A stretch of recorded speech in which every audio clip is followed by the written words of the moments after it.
Thank you, Admiral Tate. Captain Tate. It is such, is it on? Can you hear me? Yes, ma'am. It's such an honor for me to be here. I don't even know where to begin. To watch and to see and to witness the gentlemen who have been on these swift boats is just, there are no words to describe it. By the way, Captain Tate was 22 Dyson vacuum cleaners, not 20. Where are the other two?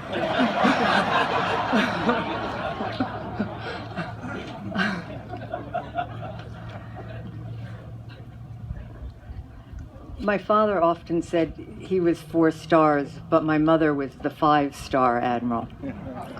And my mother, being of Russian descent, absolutely loved music. And so I just wanted to thank the band again, that the music that you provide to all of us is really very majestic and poignant. Vietnam was considered an area where if a rear admiral who went there left Vietnam without it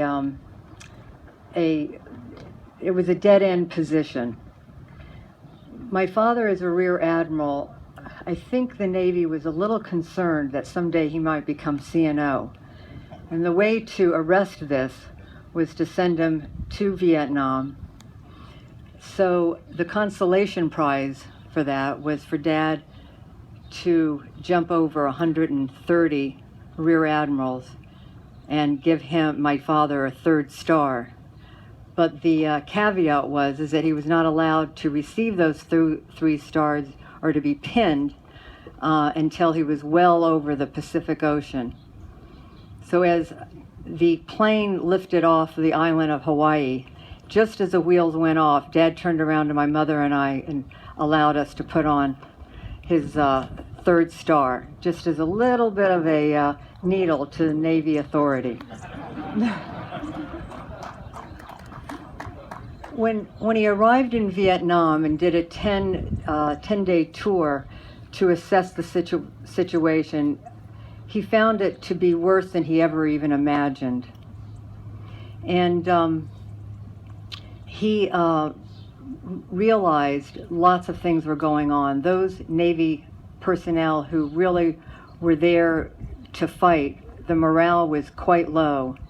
The headquarters in Saigon was, in his estimation, run like a club, in the sense that some of the Navy officers were more interested in planning their dinners and when their tennis dates were going to occur. So he had to contend with a lot. He also had to contend with that there was such a division between the Army and between the Navy and the senior Army personnel. The Supreme Commander at that time, General Creighton Abrams, didn't even talk to my dad's predecessor. General Abrams told my father that it was an Army war and that he could not count on the Navy to do anything. So much so that Creighton Abrams never even offered a place at the table for the Saturday commanders' conferences to my father's predecessor. He turned around to my dad and he said, "I'll make that offer to you under one condition, that you produce." Well, my dad produced. He could not have done that without you. You were the warriors that really catapulted my father into the position of CNO. My dad knew that a job had to be done, and you all really did it.